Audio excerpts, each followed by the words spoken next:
ఆర్ఎస్ఎస్ను ఒకప్పుడు దుర్మార్గంగా చూపెడుతూ ఉగ్రవాద సంస్థలతో పోల్చుతూ వచ్చి సుదీర్ఘకాలం పాటు బీజేపీ మీద కోపంతో ఆర్ఎస్ఎస్ని తిట్టిపోసినటువంటి దిగ్విజయ్ కాస్త జ్ఞానోదయం అయ్యిందా ఏంటో తెలియదు. తాజాగా ఆర్ఎస్ఎస్ను పొగుడుతున్నట్టు కనిపించే ఓ సోషల్ మీడియా పోస్టు సంచలనం సృష్టించింది.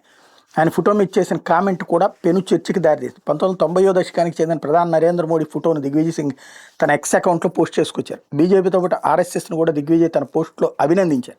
ఆయన ఫోటో మీద చేసిన కామెంట్ కూడా పెద్ద చర్చకే దారితీస్తోంది. దిగ్విజయ్ పోస్ట్ చేసిన ఫోటోలో బీజేపీ నేత ఎల్కే అద్వానీతో పాటు ప్రధాని నరేంద్ర మోడీ కూడా ఉన్నారు. అద్వానీ కుర్చీలో కూర్చున్నారు. ఆయన ముందు నేల మీద మోడీ కూర్చున్నారు.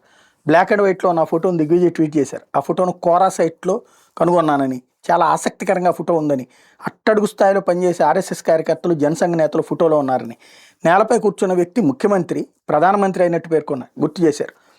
ఇది ఆ సంస్థ శక్తి అంటూ జై సియారాం అంటూ దిగ్విజయ్ సింగ్ పోస్ట్ చేసుకొచ్చారు. ఆ ఫోటోను 1996లో తీసింది.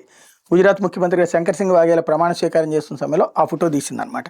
కాంగ్రెస్ నాయకత్వంలో నియంతృత్వ ప్రజాస్వామిక విధానాన్ని దిగ్విజయ్ ఎక్స్పోజ్ చేశారంటూ బీజేపీ నేత సిఆర్ కేశవన్ ఈ సందర్భంగా వ్యాఖ్యానించారు. కాంగ్రెస్లో సంస్కరణల వికేంద్రీకరణ కోసం సింగ్ పిలుపునిచ్చారు. వారం తర్వాతే ఈ వివాదం తలెత్తింది. శనివారం జరిగిన సిడబ్ల్యూ సమావేశంలో కూడా ఆయన అంశాన్ని లేవనెత్తారు. రాహుల్ గాంధీజీ, మీరు సామాజిక ఆర్థిక సమస్యల విషయంలో పూర్తిగా పట్టుదల కలిగి ఉన్నారు, పూర్తి మార్కులు, కానీ ఇప్పుడు దయచేసి కాంగ్రెస్ను కూడా చూడండి.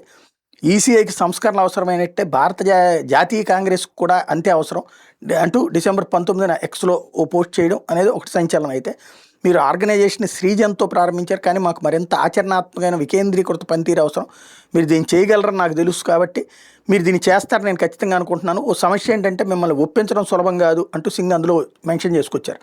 రాహుల్ గాంధీ మధ్య దిగ్విజయ్ సింగ్ బహిరంగంగా విభేదిస్తుంటాం, రాహుల్ గాంధీ పాలనలో కాంగ్రెస్ సంస్థ కూలిపోయిందంటూ స్పష్టం చేసుకుంటూ వచ్చారంటూ బీజేపీ జాతీయ ప్రతినిధి ప్రదీప్ భండారి విమర్శించారు.